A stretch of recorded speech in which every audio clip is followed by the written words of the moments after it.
Tomorrow, Nebraska prepares to take on their biggest test of the year, none other than the number 21 ranked Michigan Wolverines in a game that will likely determine the rest of the Husker season. So in today's video, it's finally time to give you my official predictions for this matchup. We're going to take it quarter by quarter, play by play. What do the Huskers succeed at? What do we struggle at? Who are some statistic leaders, players I have my eyes out for, offensive and defensive MVPs? And then when it's all said and done, who gets the victory? The Cornhuskers or the Wolverines? What does that score look like? And a couple other surprises along the way. So really quick, if you're excited about tomorrow, I know I am, hit that like button. And also, if you're a diehard Nebraska fan and you're not subscribed, what are you waiting for? For daily content talking Huskers, it's no brainer, takes you seconds. Hit that subscribe button. Thank you so much. But on that note, let's get into it. We have a lot to talk about. Listen, we know the Huskers are good. We're undefeated, we're 3-0 and for good reason, but we're not great because in order to be a great team, you've got to beat great opponents. Now, tomorrow isn't the biggest game of the season because Michigan's the best opponent on our schedule. They're very good, but they're not better than Penn State. They might not be better than USC. But the reason why it's so important is because it gives Nebraska the opportunity to get above the hump. We have not beat a ranked team in a decade. We are on a 27-game losing streak against them. That needs to change. So let's get things started with my official game predictions. I have 5 of them specifically, how the game's going to go play by play, then my score prediction, offensive and defensive MVPs, and so much more. First prediction for this ball game, and this is a huge key to the game. The Huskers secondary has came to play. Now listen, we are entering this game with the number 1 ranked secondary in America, the least passing yards given up per game, and we're also going up against a quarterback in Bryce Underwood who's incredibly talented. He's a former 5-star, but he has struggled to begin this year, particularly against Oklahoma at that road environment. He struggled with the crowd, with, of course, being in a different stadium, going up against a high-quality defense. So for that reason, in order for Nebraska to win, our defense, specifically our secondary, needs to show up. And that's exactly what's going to happen with Sear Wright, Andrew Marshall. They're going to be locked down in man coverage. Malcolm Hartzog is coming back from injury. He is 100% healthy. Deshaun Singleton, he's already broke out in a big way. He's going to make some big plays in this ball game. So for that reason, Nebraska will only give up 130 passing yards through the air. Michigan will be forced to run the football. But here's the con. Michigan's very good at running the football. So yes, you're going to be able to stop the air attack, but the big question will be, can you stop that running attack? We will see. Second prediction for this ball game. There's always a caveat. Yes, I believe our secondary will be elite and will prove to many people once again that they're one of the best units in America, but our pass rush will struggle once again. Okay, that's been the issue. Okay, we struggled against Akron. We struggled against Houston Christian. We only had 3 sacks last week. That's unacceptable when you play an FCS team. Okay, and you're going up against now one of the best offensive lines, not only the Big Ten, but in America. They only give up 1 sack a game. So on that hand, Nebraska's defensive line, they have to break out. They have to get pressure, whether it's through blitzing 4, blitzing 5, blitzing 6. It does not matter. Get Bryce Underwood on the ground, and I don't think that's going to happen. And for that reason, while the secondary is going to be phenomenal, they're going to be doing them a little bit of a disservice. Because when you can't get a pass rush, it doesn't matter how good your secondary really is. If Bryce Underwood has all day in the pocket, somebody's going to get open eventually, or he's just going to scramble and get a couple yards. In Nebraska, we struggle at stopping a dual threat quarterbacks as well. So I predict Nebraska to only have 2 sacks tomorrow, both of which are coming off of blitzes. You know, how can we transform this defense in order to stop him, stop his rushing attack? That'll be a big question mark. But I do not expect Nebraska to really have success getting to him consistently, just with our track record throughout the course of the season and the fact that we're going up against an elite offensive line. Third prediction for this ball game, and we've talked about this ad nauseum. Dylan Raiola breaks out, and he proves to America that he is a top 10 quarterback in the country. This is his opportunity. He's top 20. He's top 25. That's great. We already knew that. But it's the same thing with this team. In order to be great, you have to beat a great team. It's the same deal with Dylan. In order to be a top 10 quarterback, to prove yourself in the upper echelon as an elite guy, you've got to beat a great team. Beating Cincinnati does not move the needle, nor does Akron or Houston Christian. He's got to prove it, and I think he will do so. With his IQ, his processing, his delivery, he's working on his deep ball accuracy. That's going to be improved. If we have a deep man, whether it's Dane, Nyziah, Hunter, he's going to hit him tomorrow. For that reason, I expect Dylan Raiola to throw for 250 passing yards, 2 touchdowns, a completion percentage of 67%, and 0 interceptions. Huge, much needed, and that's going to go a long way in Nebraska potentially getting the victory.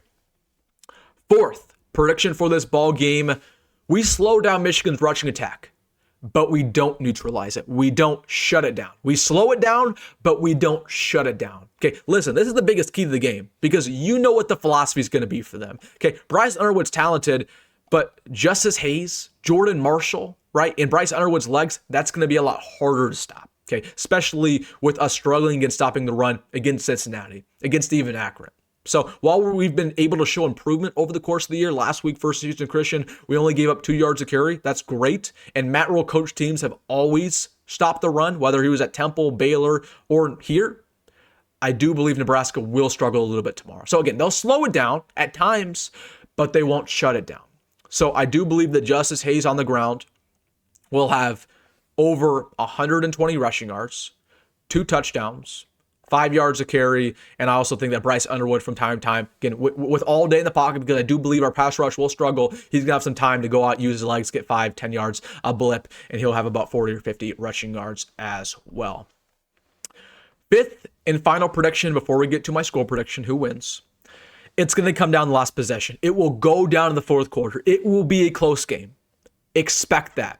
Michigan will not blow us out. I feel very comfortable in saying that, very confident. But on the other hand, we won't blow Michigan out. Michigan's talented. They're a very good team. Okay, it will be close. It will go down to likely the last team who touches the football.